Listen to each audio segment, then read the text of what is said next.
अऊज़ु बिल्लाहि मिनश शैतानिर रजीम बिस्मिल्लाहिर रहमानिर रहीम।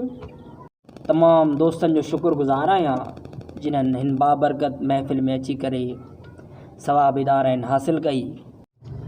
फरमाईंदा आहिनि कंहिं बि मूं जहिड़े आलिम खे, मूं जहिड़े मौलवीअ खे 1000 रुपए जो नोट ॾिनो जन्नत में उनजो घर मुंहिंजे घर जे भरिसां हूंदो। सभु चओ सुभान अल्लाह।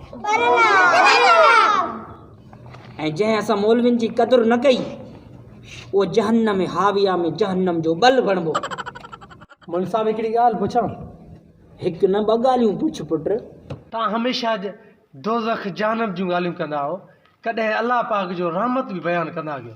अड़ी गुस्ताख अकल जा अंधा। जंहिं मौलवी जी पगार 3500 रुपया हुजे उहे चङियूं ॻाल्हियूं कीअं कंदो?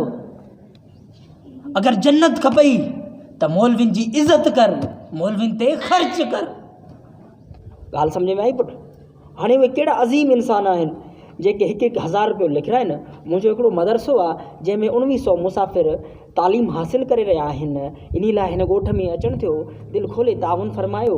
मुंहिंजो फेसबुक जो पैकेज बि ख़तमु थी चुको आहे ऐं गाॾी जी मोबिल बि मटाइणी आहे, टोनिंग बि कराइणी आहे। सो दिलि खोले ताउन फरमायो। इंशाअल्लाह अल्लाह ताला मिल्कियत माल में बरकत था। माशाअल्लाह, हिम्मत कयो, लिखरायो पुट, लिखरायो लिखरायो लिखरायो।